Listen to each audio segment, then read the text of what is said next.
Hey guys, this is Jotham with the Manor House Bus team. Hope you guys are having a good day and hope you guys had a great week.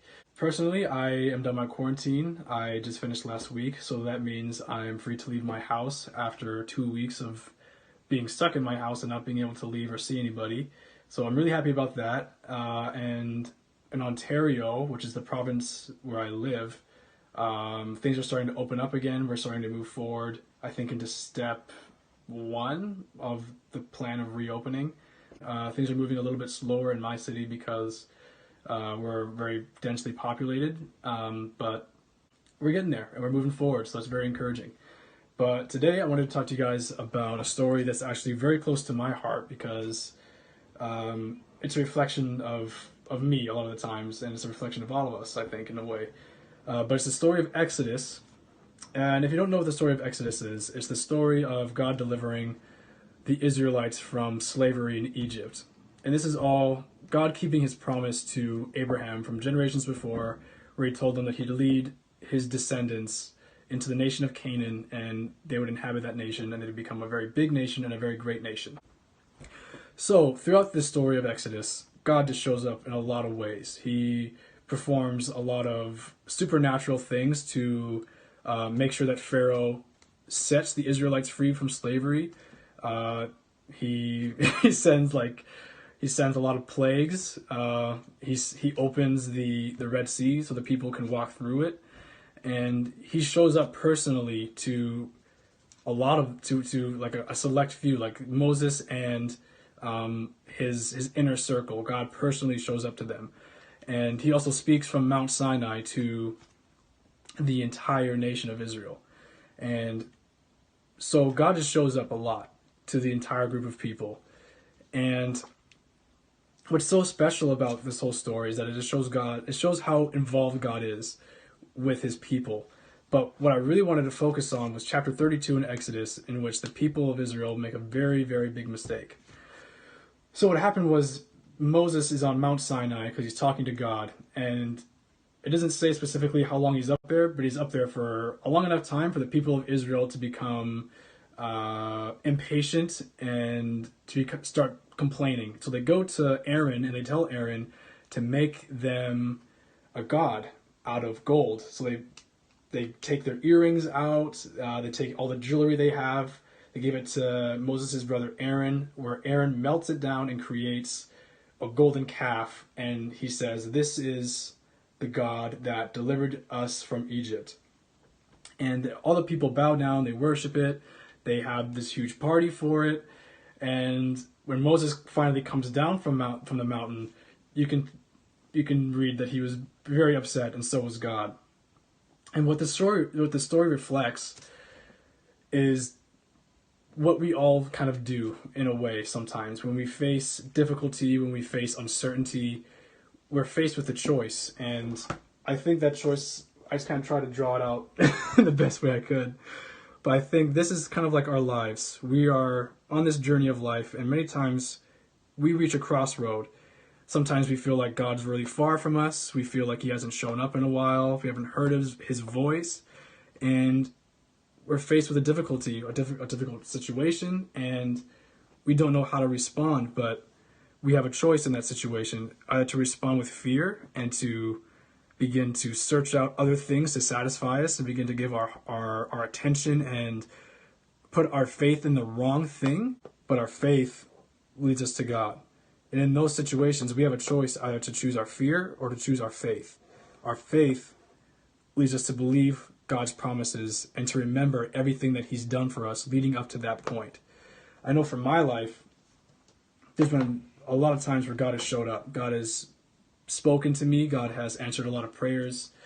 And even now I find it sometimes really hard to believe that he's still here, because sometimes you go through a season of life where you don't hear him, or you begin to question whether or not he was even there with you in the first place. But what's really important is to remember everything he did. The Israelites had so many instances in which they could look back at and see God's faithfulness and see God personally show up to them. And even Aaron, who was the one that took their gold and melted it all down and created this image, he personally saw God. Just a few chapters before this, he saw God. He knew who God was, but yet he still chose this idol. He chose to make this idol. He chose to give into his fear and to come along with the people and create this golden image and worship it. And I want to challenge you guys that in life you're going to face circumstances where you feel like God isn't there. You feel like God hasn't shown up. You feel like God hasn't said anything to you in a while, and you feel alone. And maybe that fear and that uncertainty will lead you into a train of thought that is dangerous and will make you begin to look to different things to satisfy your heart and to satisfy those questions that you have in your mind. But what you really should be doing is just getting closer to God and continue to remember what he's done for you. Continue to remember his faithfulness and his goodness to you guys, because I know he's been good to you guys. And if you continue to seek him, he'll show up. He says that if you knock, the door will be open to you. And if you seek me, you'll find me. So if you continue to seek him, you'll find him. And he'll be faithful to you. And he is faithful to you now, and he will forever be faithful to you, because that's who he is. That's in his nature. So that's it. I love you guys. I'm hoping you guys are doing good. We're praying for you. We're believing for the best for this next season of your life. Hope you guys are taking care of yourselves. Hoping you guys are finding things to do every week. Some new things, some new hobbies. But in the meantime, I just want you guys to know that we all love you and we're praying for you. Hope you guys have a great week and have a good rest of your day. See ya. Moses went to the mountain to get the 10 Commandments, and Israel freaked out. Israel freaked out. So Aaron made an idol in the shape of a cow, and Israel bowed down.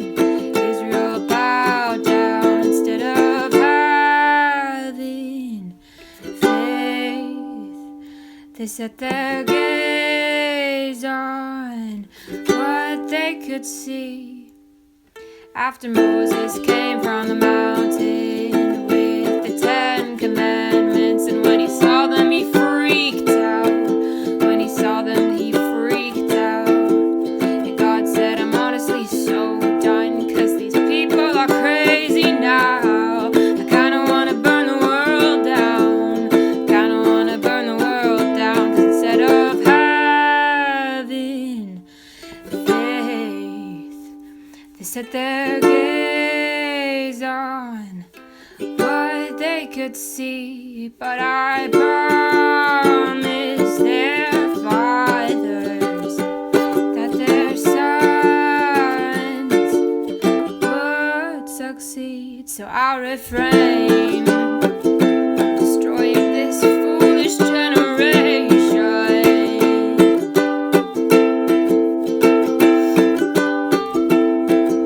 So Moses turned to the people and said, you know you almost just died.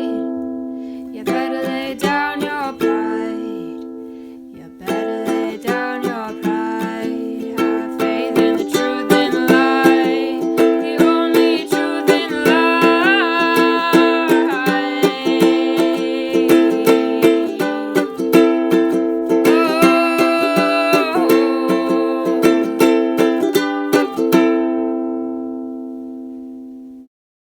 Get closer at least. We gotta get to the lady. She's very smart.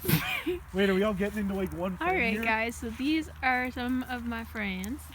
This is Declan, and that is Zach, and Hey. that is Allura. Hello. Hello. Listen to And- Cassidy, she's wise. She's very smart. Very smart woman. lady. Very smart lady. They just wanted to say hello.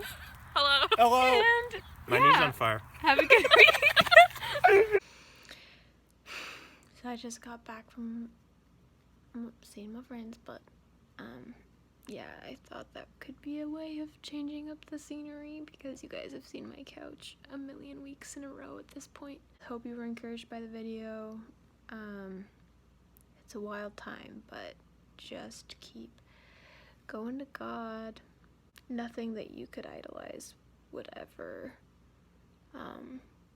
will ever satisfy you the way that God can. So just remember not to put your faith in anything besides God and his love for you,